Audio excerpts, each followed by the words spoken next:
गणोजी पिलाजी शिर्के हे छत्रपती संभाजी महाराजांचे मेहुणे होते। ते छत्रपती संभाजी महाराजांच्या पत्नी महाराणी येसूबाई आणि कान्होजी यांचे भाऊ आणि संभाजी महाराजांच्या बहिणी असलेल्या राजकुंवरबाई साहेबांचे पती होते। वतनाच्या मुद्द्यावरून त्यांनी छत्रपती संभाजी महाराजांचा विश्वासघात केला।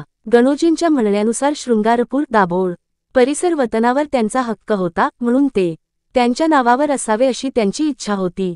मुळात वतन म्हणजे जहागीरदाराचे नियंत्रण असलेले क्षेत्र, परंतु छत्रपती शिवाजी महाराजांच्या अधिपत्याखालील हिंदवी स्वराज्यात वतनांच्या विरोधात कठोर धोरण होते, कारण बहुसंख्य प्रकरणांमध्ये वतनदार सामान्य जनतेला आणि शेतकऱ्यांना त्रास देत असत आणि त्यांची पिळवणूक करत असत। शिवाजी महाराजांनी वतन देण्याची प्रथा बंद करून सरदार व सेनापतींना रोखीने पगार निश्चित केला होता, परंतु गणोजी शिर्के वतनावर ठाम होते। जेव्हा ते रायगडावर वतन मागण्यासाठी आले तेव्हा महाराणी येसूबाईंनी स्पष्ट नकार दिला आणि नंतर छत्रपती संभाजी महाराजांना भेटून वतनची मागणी केली, तेव्हा त्यांनीही त्यांचे वडील शिवाजी महाराजांच्या धोरणाचा हवाला देत त्यास ठाम नकार दिला आणि ते त्यापासून कधीही विचलित होणार नाहीत आणि त्यांनी स्वतः कधीही वतनचे समर्थन केले नाही। त्यामुळे त्याचे मोठ्या लढाईत रूपांतर झाले आणि गणोजी स्वराज्य सोडून मुघलांमध्ये सामील झाले। शिवाय स्वराज्यातील चंदोगमत्य आणि छत्रपती संभाजी महाराजांचे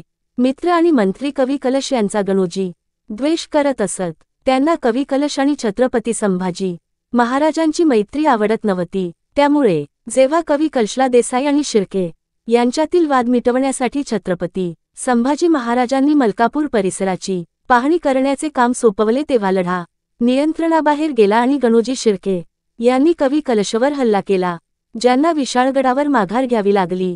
जेव्हा संभाजी महाराजांना हे कळले तेव्हा त्यांनी स्वतः कवी कलशाच्या मदतीसाठी कूच केले आणि त्यांना शृंगारपूरजवळील कोकणातील संगमेश्वरजवळ येण्यास सांगितले। येथे गणोजी शिर्के यांनी छत्रपती संभाजी महाराजांचे स्थान मुघल सेनापती मुकर्रब खानास कळवले। मुकर्रब खान छत्रपती संभाजी महाराजांवर हल्ला करून त्यांना पकडण्यासाठी निघाला।